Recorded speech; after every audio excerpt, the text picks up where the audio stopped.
আর হালালে বরকত ঢুকায় দিছে কে? হারামে কোনো বরকত আছে? আওয়াজ করে বলেন তো, গরু খাওয়া হালাল না হারাম? কুকুর খাওয়া? কুরবানিতে কি জবাই হয়?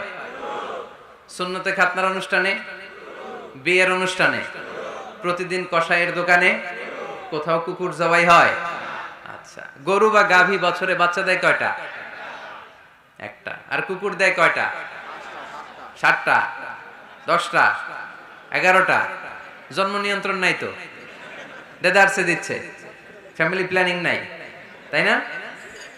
আচ্ছা, তো দেখেন, গরু বাচ্চা দিল কম, কুকুর বাচ্চা দিল বেশি।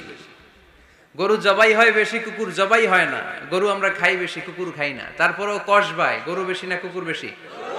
আওয়াজ করে বলতে হবে, গরু না কুকুর? কারণ গরু খাওয়া হালাল, আর হালালে বরকত ঢুকায় দিছে কে? এজন্য দ্য ডিসিশন ইজ ইয়োরস, সিদ্ধান্ত আপনার। কই যাবেন, ডানে না বায়ে? হালালের সাথে না হারামের সাথে? হালালটা হচ্ছে পরিবেশ বান্ধব। হালালটা কি? Eco friendly. এটা পরিবেশ বান্ধব, এটা স্বাস্থ্যকর, এটা রুচিসম্মত, এটার মধ্যে কোনো ঝামেলা নাই, এটাতে কোনো ভেজাল নাই। হালালে থাকলেই লাভ, যদিও অল্প। সুবহানাল্লাহ পড়েন। আজকের আলোচনার বিষয় হালাল এবং হারাম। আলোচনার বিষয় হালাল এবং হারাম। দুই রাস্তা, হালাল চলে গেছে এইদিকে, হারাম গেছে এইদিকে। সো আমরা যাব কোন দিকে? ডান দিকে। হালাল খুব বরকতময়, হালালে বরকত বেশি, হারামে বরকত নাই। বিশ্বাস করেন? 1 কোটি টাকা ইনকাম মাসে। কয় কোটি? এরকম লোক আছে না কসবায়? বাংলাদেশে আছে না? 1 কোটি টাকা ইনকাম, কোটি টাকা ইনকাম তার। কিন্তু বছরে কোটি কোটি টাকা তার ইনকাম, 1 মাসে ইনকাম 1 কোটি টাকা। কিন্তু দেখা যায় মাসে একটা হসপিটাল বিল পরিশোধ করতে তার চলে যায় 50 লাখ টাকা। আছে না নাই? ওয়াইফের ক্যান্সার, যার নেই কোনো অ্যান্সার। ছেলে ইয়াবা খায়, ওরে দেয়া লাগে 20 লাখ। বাড়ি ভাড়া, খাওয়া দাওয়া ইত্যাদি খরচ শেষে দেখা যায় মাস শেষে আরো 20 লাখ ঋণের মধ্যে পড়ে আছে। আছে না নাই? কিন্তু মাসে ইনকাম ছিল কত? 1 কোটি। কিন্তু মাস শেষে দেখা যায় 20 লক্ষ টাকা ঋণের বোঝায় চাপা পড়ে আছে। আর রিকশাওয়ালা, ওর বেতন নাই, যা পারে ইনকাম করে প্রতিদিন। মাসে অন এন এভারেজ তার ইনকাম 5,000। কয় হাজার? 1,000 চলে যায় ওর যে ছুপরির বেড়া, ওই বাড়ির ভাড়া দিতে। 1,000 চলে যায় ওর খাওয়া, 1,000 চলে যায় চিকিৎসা, 1,000 চলে যায় ছেলেমেয়েদের পড়াশোনা, আনুষঙ্গিক আরো 500, মাস শেষে আরো থেকে যায় 500। সুবহানাল্লাহ কইতে পারলেন না? 1 কোটি টাকা ইনকাম করেও 20 লক্ষ টাকা ঋণের বোঝায় চাপা পড়ে আছে। আর 5,000 টাকা ইনকাম, মাস শেষে কত থাকে? 500। কারণ ওর পুরো ইনকামটাই হালাল। ওর পুরো ইনকামটা কি? এজন্য রাব্বুল আলামিন বলেন, ইয়া আইয়ুহান নাসু কুলু মিম্মা ফিল আরদি হালালান তাইয়্যিবা ওয়া লা তাত্তাবিউ খুতুওয়াতিশ শাইতান ইন্নাহু লাকুম আদুউম মুবিন। ওহে মানুষেরা, শোনো শোনো, এই জমিনের ভেতরে যেটাকে আমি হালাল করেছি, যেটাকে আমি পবিত্র করেছি, ওইটা খাও, ওইটা গ্রহণ করো। হারাম খেও না, হারাম অর্জন করো না, হারামের কাছেও যেও না। শয়তানের পদাঙ্ক অনুসরণ করো না। জেনে রেখো, শয়তান হলো তোমাদের প্রকাশ্য দুশমন। ঠিক কি না? আদুউম মুবিন। শয়তান আমাদের প্রকাশ্য দুশমন। সে হারামকে আমাদের কাছে চাকচিক্যময় করে তুলে। সে বুঝাতে চায় হারামের মধ্যে আরাম।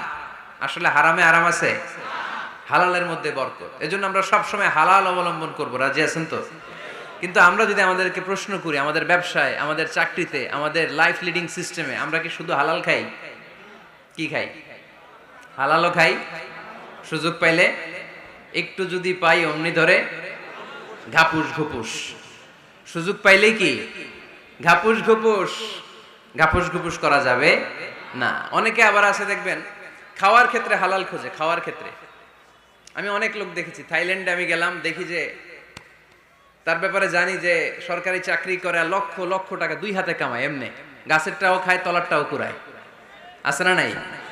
তো ইচ্ছে মতো ডানে বাই ইনকাম করে, হালাল হারাম দুইটাই খায়। কিন্তু থাইল্যান্ডে যে হালাল খাবার খুঁজতেছে। কি খুঁজতেছে? ওখানে যে জিজ্ঞেস করে যে এই দোকানে কি পর্ক আছে? পর্ক থাকলে খাবো না। পর্ক মানে হচ্ছে শুকরের চর্বি। শুকরের গোশত বা চর্বি মিশানো কোনো খাবার উনি খাবে না, কারণ এটা হারাম। আর ঘুষ যে খায় এটা খুব হালাল। এরকম ডাকাইতে আছে না নাই? তাহলে আমাদের মুসলমানদের সবচেয়ে বড় সমস্যা হচ্ছে আমরা খাওয়ার ক্ষেত্রে হালাল খুঁজি, কিন্তু ইনকামের ক্ষেত্রে ওই জিনিসটা খুঁজি না। এরকম আছে না নাই? না।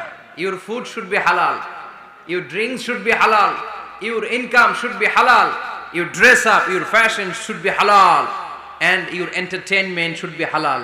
আপনার পোশাক হতে হবে হালাল, আপনার খাদ্য হতে হবে হালাল, আপনার উপার্জন হতে হবে হালাল, আপনি যে বিনোদন করছেন এই বিনোদনটাও হতে হবে হালাল। চিল্লায় বলেন ঠিক কিনা? হালাল বিনোদন লাগবে, হালাল ড্রেস আপ লাগবে। ছেলেরা কি স্বর্ণ পড়তে পারবে?